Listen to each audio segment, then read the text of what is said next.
A Wrinkle in Time by Madeleine L'Engle. Chapter 2, Mrs. Who. When Meg woke to the jangling of her alarm clock, the wind was still blowing, but the sun was shining. The worst of the storm was over. She sat up in bed, shaking her head to clear it. It must have been a dream. She'd been frightened by the storm and worried about the tramp, so she'd just dreamed about going down to the kitchen and seeing Mrs. Whatsit and having her mother get all frightened and upset by that word. What was it? Tess something. She dressed hurriedly, picked up the kitten still curled up on the bed, and dumped it unceremoniously on the floor. The kitten yawned, stretched, gave a piteous meow, trotted out of the attic and down the stairs. Meg made her bed and hurried after it. In the kitchen, her mother was making French toast, and the twins were already at the table. The kitten was lapping milk out of a saucer. "Where's Charles?" Meg asked. "Still asleep. We had rather an interrupted night, if you remember." "I hoped it was a dream," Meg said. Her mother carefully turned over 4 slices of French toast, then said in a steady voice, "No, Meg, don't hope it was a dream. I don't understand it any more than you do, but one thing I've learned is that you don't have to understand things for them to be. I'm sorry I showed you I was upset. Your father and I used to have a joke about tesseract." "What is a tesseract?" Meg asked.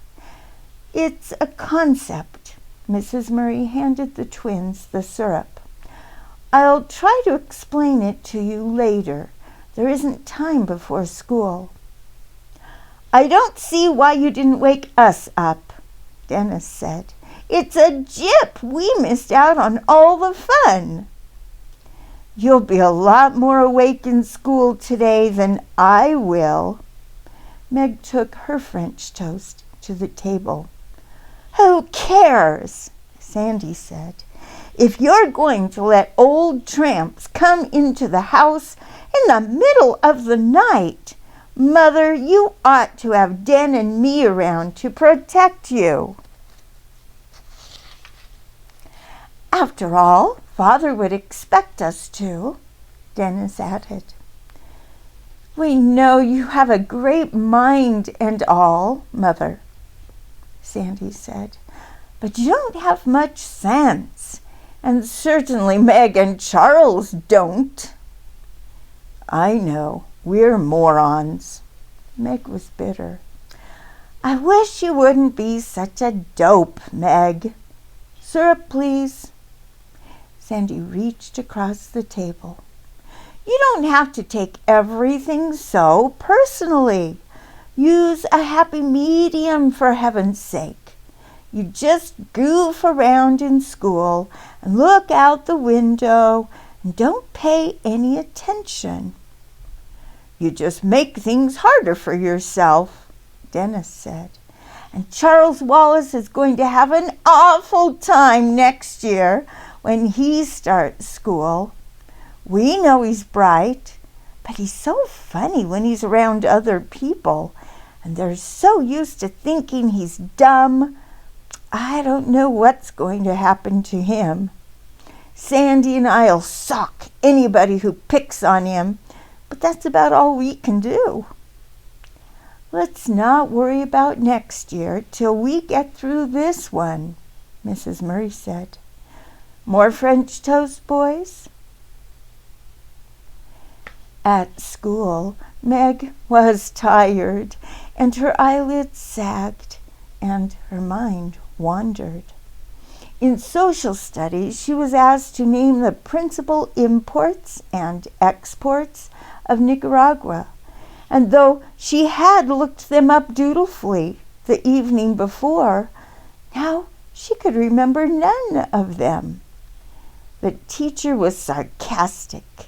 The rest of the class laughed, and she flung herself down in her seat in a fury. Who cares about the imports and exports of Nicaragua anyhow? She muttered. If you're going to be rude, Margaret, you may leave the room, the teacher said. Okay, I will. Meg flounced out. During study hall, the principal sent for her. What seems to be the problem now, Meg? He asked, pleasantly enough. Meg looked sulkily down at the floor. Nothing, Mr. Jenkins. Miss Porter tells me you were inexcusably rude. Meg shrugged. Don't you realize that you just make everything harder for yourself by your attitude? The principal asked. Now, Meg, I'm convinced that you can do the work and keep up with your grade if you will apply yourself. But some of your teachers are not. You're going to have to do something about yourself. Nobody can do it for you. Meg was silent. Well, what about it, Meg? I don't know what to do, Meg said. You could do your homework, for one thing. Wouldn't your mother help you? If I asked her to. Meg, is something troubling you? Are you unhappy at home? Mr. Jenkins asked. At last, Meg looked at him, pushing at her glasses in a characteristic gesture. Everything's fine at home. I'm glad to hear it, but I know it must be hard on you to have your father away. Meg eyed the principal warily and ran her tongue over the barbed line of her braces. Have you had any news from him lately? Meg was sure it was not only imagination that made her feel that behind Mr. Jenkins' surface concern was a gleam of avid curiosity. Wouldn't he like to know? She thought. And if I knew anything, he's the last person I'd tell. Well, one of the last. The postmistress must know that it was almost a year now since the last letter, and heaven knows how many people she'd told, or what unkind guesses she'd made about the reason for the long silence. Mr. Jenkins waited for an answer, but Meg only shrugged. Just what was your father's line of business? Mr. Jenkins asked. Some kind of scientist, wasn't he? He is a physicist. Meg bared her teeth to reveal the two ferocious lines of braces. Meg, don't you think you'd make a better adjustment to life if you faced facts? I do face facts, Meg said. They're lots easier to face than people, I can tell you. Then why don't you face facts about your father? You leave my father out of it, Meg shouted. Stop bellowing, Mr. Jenkins said sharply. Do you want the entire school to hear you? So what? Meg demanded. I'm not ashamed of anything I'm saying. Are you? Mr. Jenkins sighed. Do you enjoy being the most belligerent, uncooperative child in school? Meg ignored this. She leaned over the desk toward the principal. Mr. Jenkins, you've met my mother, haven't you? You can't accuse her of not facing facts, can you? She's a scientist. She has doctor's degrees in both biology and bacteriology.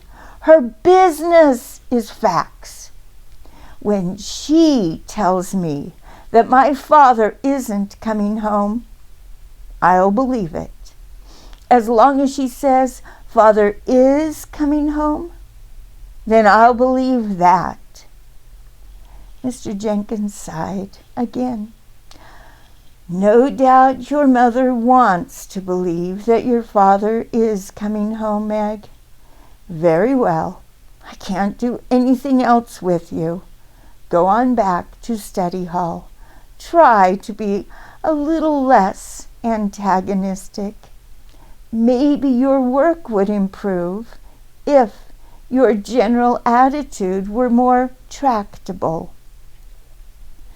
When Meg got home from school, her mother was in the lab, the twins were at Little League, and Charles Wallace, the kitten, and Fortinbras were waiting for her. Fortinbras jumped up, put his front paws on her shoulders, and gave her a kiss. And the kitten rushed to his empty saucer and meowed loudly. Come on, Charles Wallace said. Let's go. Where? Meg asked. I'm hungry, Charles. I don't want to go anywhere till I've had something to eat. She was still sore from the interview with Mr. Jenkins, and her voice sounded cross. Charles Wallace looked at her thoughtfully as she went to the refrigerator and gave the kitten some milk, then drank a mugful herself. He handed her a paper bag. Here's a sandwich and some cookies and an apple. I thought we'd better go see Mrs. Whatsit. Oh, golly, Meg said. Why, Charles? You're still uneasy about her, aren't you? Charles asked. Well, yes. Don't be. She's all right, I promise you. She's on our side. How do you know? Meg, he said impatiently. I know. But why should we go see her now? I want to find out more about that tesseract thing. Didn't you see how it upset Mother? You know, when Mother can't control the way she feels, when she lets us see she's upset, then it's something big. Meg thought for a moment. Okay, let's go. But let's take Fortinbras with us. Well, of course, he needs the exercise. They set off, Fortinbras rushing ahead, then doubling back to the two children, then leaping off again. The Murrays lived about 4 miles out of the village. Behind the house was a pine woods, and it was through this that Charles Wallace took Meg. Charles, you know she's going to get in awful trouble, Mrs. Whatsit, I mean, if they find out she's broken into the haunted house. And taking Mrs. Buncombe's sheets and everything, they could send her to jail. One of the reasons I want to go over this afternoon is to warn them. Them? I told you she was there with her 2 friends. I'm not even sure it was Mrs. Whatsit herself who took the sheets, though I wouldn't put it past her. But what would she want all those sheets for? I intend to ask her, Charles Wallace said, and to tell them they'd better be more careful. I don't really think they'll let anybody find them, but I just thought we ought to mention the possibility. Sometimes during vacations, some of the boys go out there looking for thrills, but I don't think anybody's apt to right now, what with basketball and everything." They walked in silence for a moment, through the fragrant woods, the rusty pine needles gentle under their feet. Up above them, the wind made music in the branches. Charles Wallace slipped his hand confidingly in Meg's, and the sweet little boy gesture warmed her, so that she felt the tense knot inside her begin to loosen. "Charles loves me, at any rate," she thought. "School awful again today?" he asked after a while. "Yes, I got sent to Mr. Jenkins. He made snide remarks about father." Charles Wallace nodded sagely. "I know." "How do you know?" Charles Wallace shook his head. "I can't quite explain. You tell me, that's all." "But I never say anything. You just seem to know." "Everything about you tells me," Charles said. "How about the twins?" Meg asked. "Do you know about them, too?" "I suppose I could if I wanted to, if they needed me, but it's sort of tiring, so I just concentrate on you and Mother." "You mean you read our minds?" Charles Wallace looked troubled. "I don't think it's that. It's being able to understand a sort of language, like sometimes if I concentrate very hard, I can understand the wind talking with the trees. You tell me, you see, sort of inadvertently. That's a good word, isn't it? I got Mother to look it up in the dictionary for me this morning. I really must learn to read, except I'm afraid it will make it awfully hard for me in school next year if I already know things. I think it will be better if people go on thinking I'm not very bright. They won't hate me quite so much." Ahead of them, Fortinbras started barking loudly, the warning bay that usually told them that a car was coming up the road or that someone was at the door. "Somebody's here," Charles Wallace said sharply. "Somebody's hanging around the house. Come on!" He started to run, his short legs straining.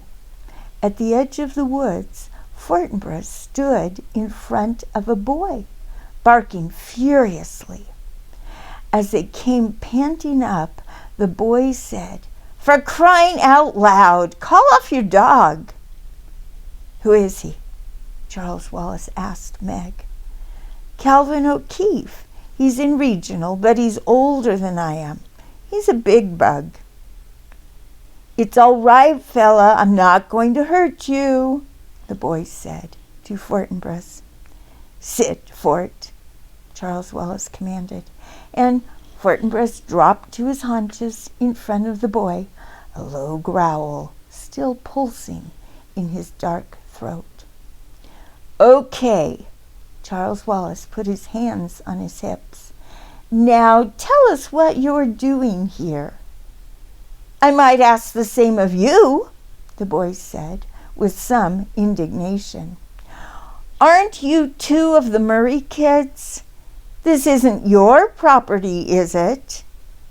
He started to move, but Fortinbras's growl grew louder, and he stopped. "Tell me about him, Meg," Charles Wallace demanded. "What would I know about him?" Meg asked. "He's a couple of grades above me, and he's on the basketball team." "Just because I'm tall." Calvin sounded a little embarrassed.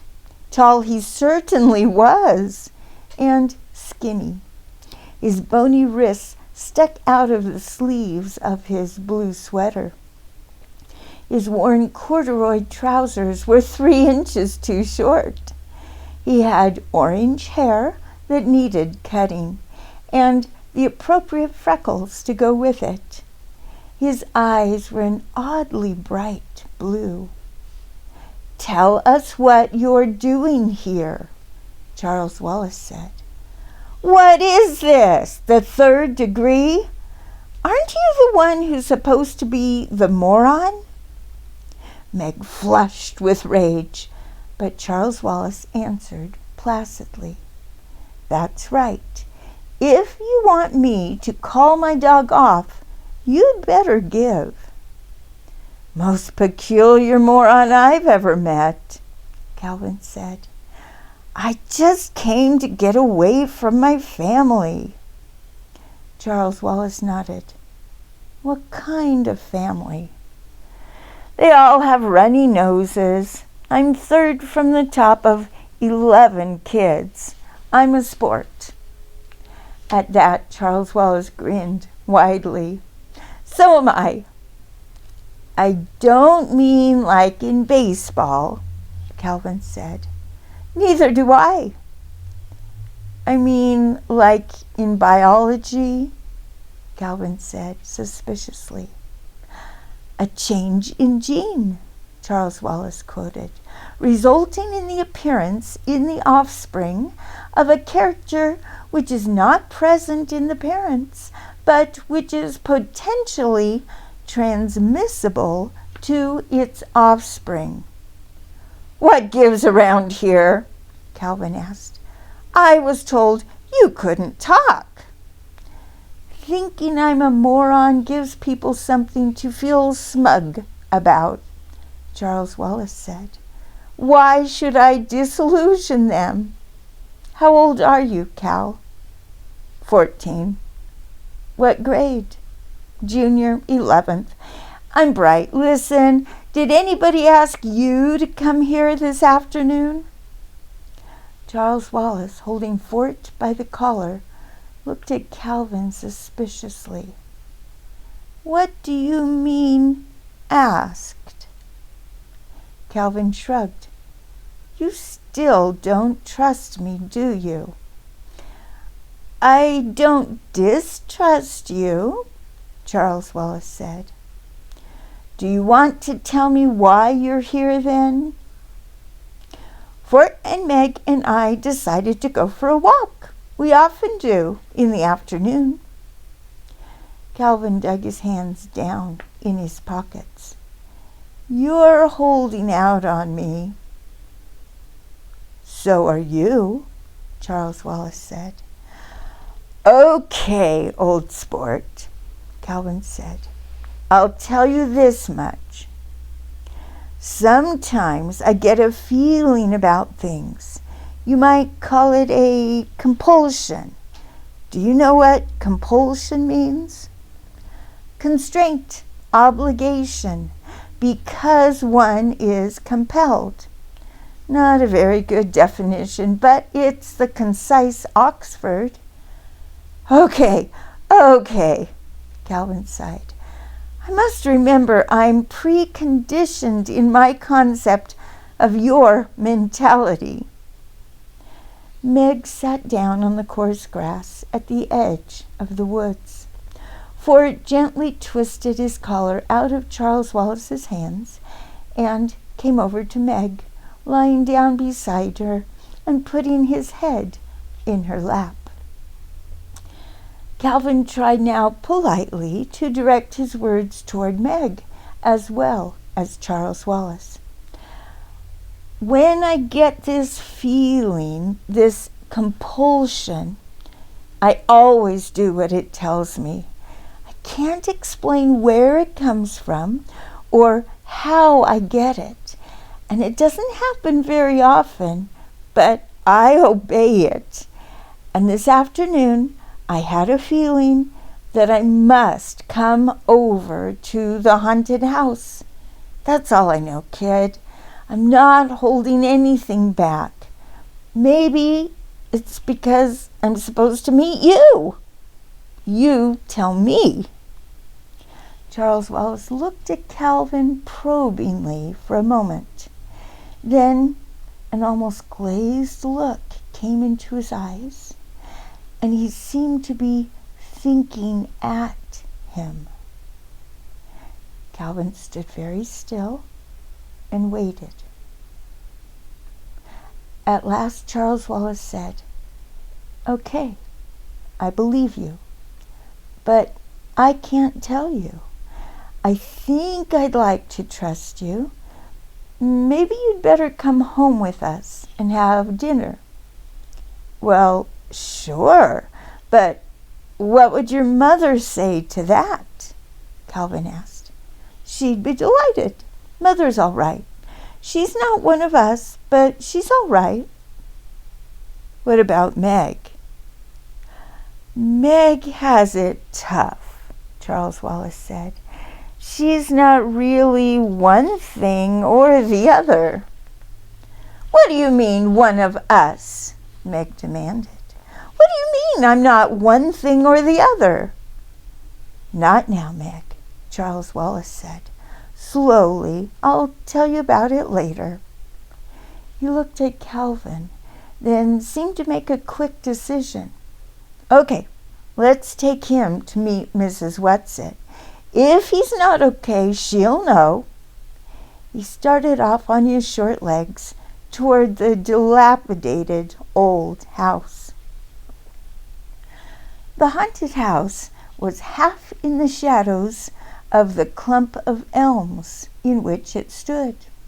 The elms were almost bare now, and the ground around the house was yellow with damp leaves. The late afternoon light had a greenish cast, which the blank windows reflected in a sinister way. An unhinged shutter thumped. Something else creaked. Meg did not wonder that the house had a reputation for being haunted. A board was nailed across the front door, but Charles Wallace led the way around to the back. The door there appeared to be nailed shut too, but Charles Wallace knocked, and the door swung slowly outward, creaking on rusty hinges. Up in one of the elms, an old black crow gave its raucous cry, and a woodpecker went into a wild rat-a-tat-tat. A large gray rat scuttled around the corner of the house, and Meg let out a stifled shriek. "They get a lot of fun out of using all the typical props," Charles Wallace said in a reassuring voice. "Come on, follow me." Calvin put a strong hand to Meg's elbow, and Fort pressed against her leg. Happiness at their concern was so strong in her that her panic fled, and she followed Charles Wallace into the dark recesses of the house without fear. They entered into a sort of kitchen. There was a huge fireplace with a big black pot hanging over a merry fire. Why had there been no smoke visible from the chimney? Something in the pot was bubbling, and it smelled more like one of Mrs. Murray's chemical messes than something to eat.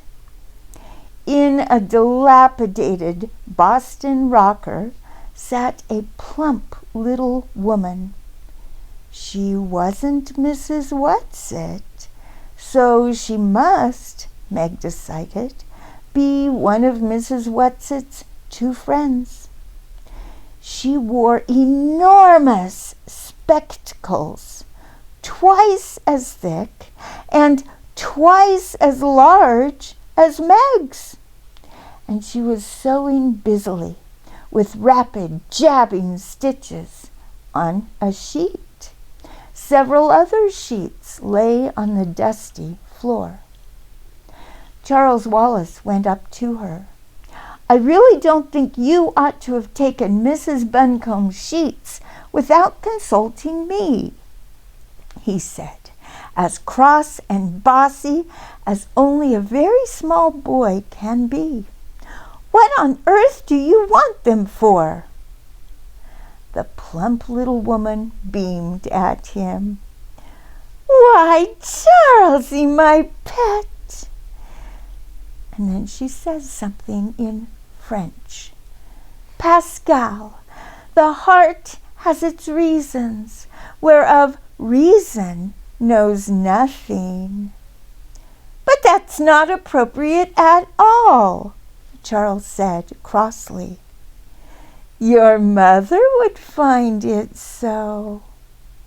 A smile seemed to gleam through the roundness of spectacles. "I'm not talking about my mother's feelings about my father," Charles Wallace scolded. "I'm talking about Mrs. Buncombe's sheets." The little woman sighed. The enormous glasses caught the light again and shone like an owl's eyes. "In case we need ghosts, of course," she said. "I should think you'd have guessed. If we have to frighten anybody away, what's it thought we ought to do it appropriately? That's why it's so much fun to stay in a haunted house. But we really didn't mean you to know about the sheets." And then she says something in German, and then in Latin. "Caught in the act," English. "As I was saying," but Charles Wallace held up his hand in a peremptory gesture. "Mrs. Who? Do you know this boy?" Calvin bowed. "Good afternoon, ma'am. I didn't quite catch your name." "Mrs. Who will do," the woman said. "He wasn't my idea, Charlesie, but I think he's a good one." "Where's Mrs. Whatsit?" Charles asked. "She's busy. It's getting near time, Charlesie, getting near time." And then she says something Seneca. "Nothing deters a good man from doing what is honorable." And he's a very good man, Charlesie, darling, but right now he needs our help. "Who?" Meg demanded. "And little Megsie. Lovely to meet you, sweetheart. Your father, of course. Now go home, loves. The time is not yet ripe. Don't worry. We won't go without you.